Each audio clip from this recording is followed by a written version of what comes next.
This narrative unfolds the genuine account of Lisa Holm, a loving and intelligent 17-year-old girl from Sweden, on the cusp of adulthood, poised to spread her wings and embrace the broader world.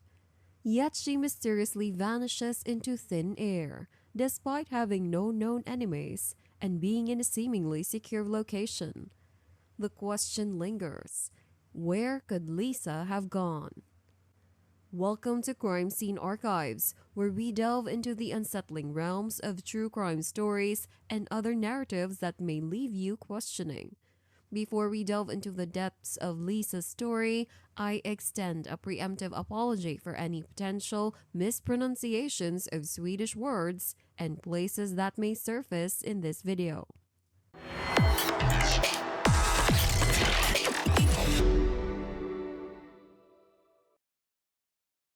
Now, let us immerse ourselves in the chronicles of Lisa Holm. Born on February 7, 1998, in the quaint and picturesque town of Skövde, Sweden, Lisa embodied kindness and caring, finding joy in the company of animals, the melodies of music, and the camaraderie of friends. Lena Holm, her mother, affectionately described Lisa as an extraordinary individual with a heart of gold, consistently there for her friends and family. Fresh from the halls of high school, Lisa embarked on a new chapter, securing employment at a cafe in Blomberg, a village a 45-minute drive from her hometown. To facilitate her newfound independence, Lisa's father bestowed upon her a moped as a graduation present. The world unfolded before 17-year-old Lisa, and with a sense of excitement reminiscent of one's youth, she embraced the possibilities. On May 24, 2015, a cryptic video titled 13 surfaced on YouTube under the username Lisa Holm. Fast forward to June 7, 2015, and Lisa embarked on her inaugural solo journey to work. Despite a day at the cafe marked by laughter with customers and amiable interactions with colleagues, her journey home took an unexpected turn. By 7:30 p.m., Lisa had not returned, prompting escalating concern from her parents. Calls went unanswered, and her father retraced her route, discovering her moped parked outside the cafe with keys left temptingly in the ignition. Relief momentarily gripped him, only to be replaced by a creeping dread upon closer inspection. The ensuing search, involving law enforcement suspecting abduction, unfolded with police dogs scouring the area and locals being questioned. Despite exhaustive overnight efforts, a chilling discovery awaited them the next morning. A moped glove found in a barn opposite the cafe, a location seemingly inconspicuous but previously scoured without findings. The reliability of the glove's chain of custody remained questionable, casting a shadow over potential forensic evidence. Nevertheless, this unexpected discovery significantly altered the trajectory of the investigation, unveiling new layers to the perplexing puzzle surrounding Lisa Holm's disappearance. Following the distressing turn of events, the investigation took a crucial turn as authorities upgraded their efforts. This allowed for the mobilization of all available resources, resulting in increased officer presence, larger search parties, and a heightened allocation of manpower. A command center was established at Kelby Sports Ground in close proximity to the cafe, becoming the focal point for coordinating the search efforts. As the investigative machinery expanded, more traces of Lisa surfaced. A few hundred meters south of the cafe, officers discovered what seemed to be the contents of her pockets. Among the findings were a mobile phone case, 2 old receipts, a used metro ticket, and a shattered mobile phone screen.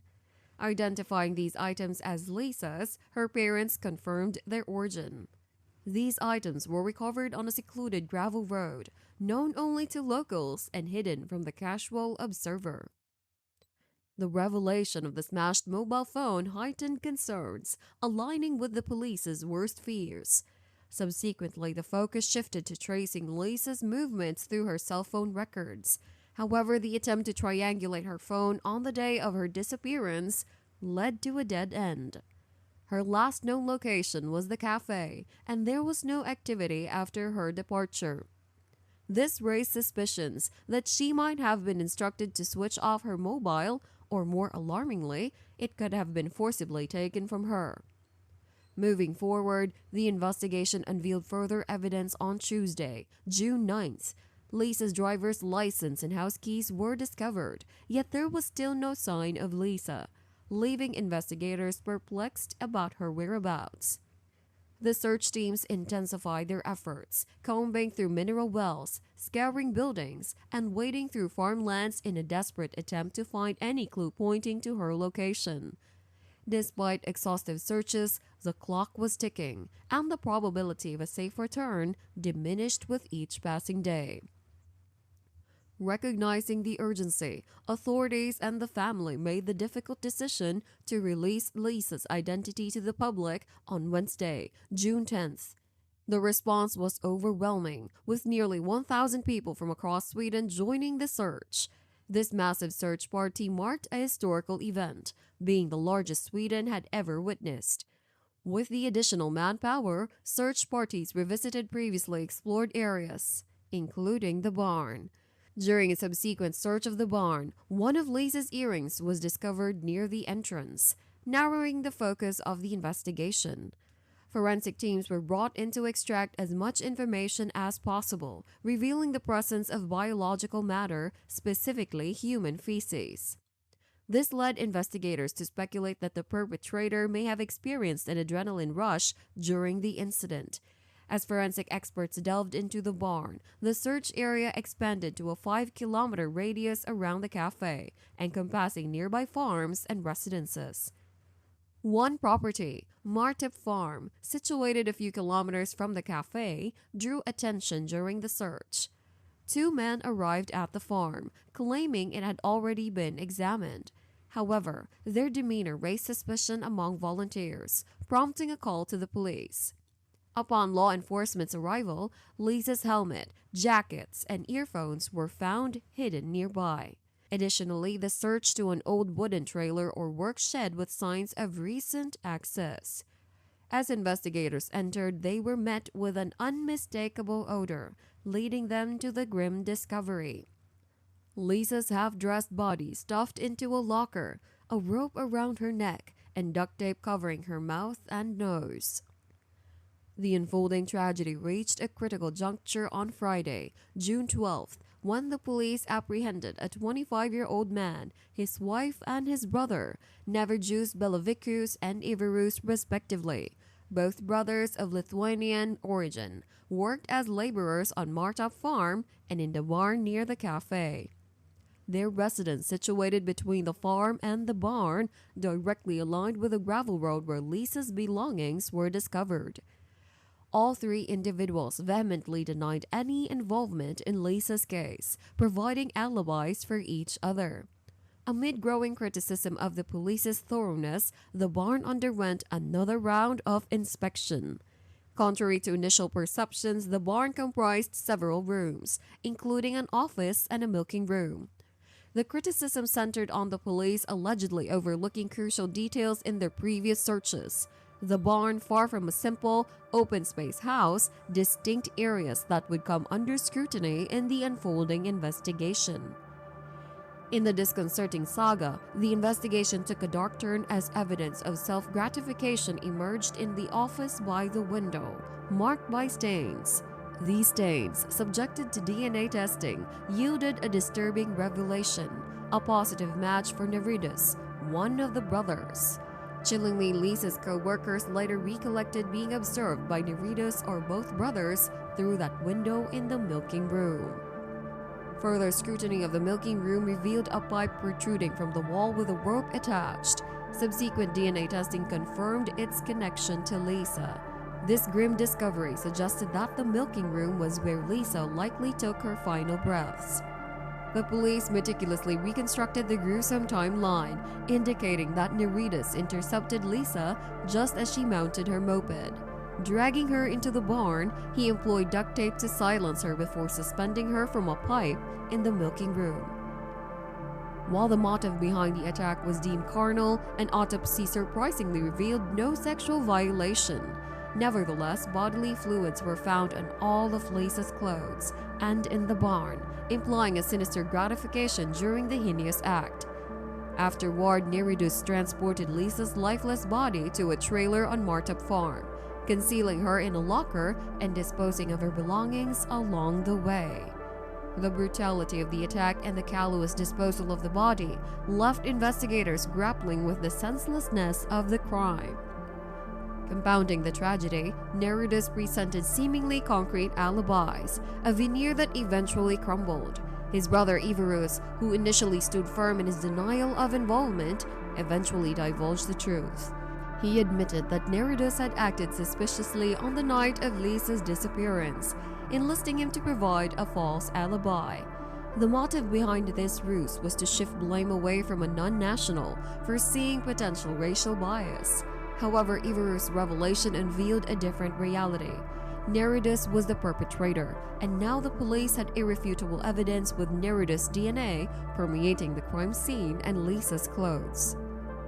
The video countdown mentioned earlier in the narrative, which had circulated online communities, added a layer of complexity to the case. Titled 13, it indicated the number of full days between its posting and Lisa's disappearance. Speculations arose suggesting premeditation. However, the police unraveled this mystery, revealing it to be a cruel hoax. The video's title and channel name were altered after Lisa vanished, dispelling any notion of premeditation. As the case proceeded to trial in November 2015, prosecutors argued that Neridus had kidnapped Lisa with the intention of committing a heinous act. Police discovered disturbing adult films on Neridus' computers, pointing to a motive rooted in dark desires.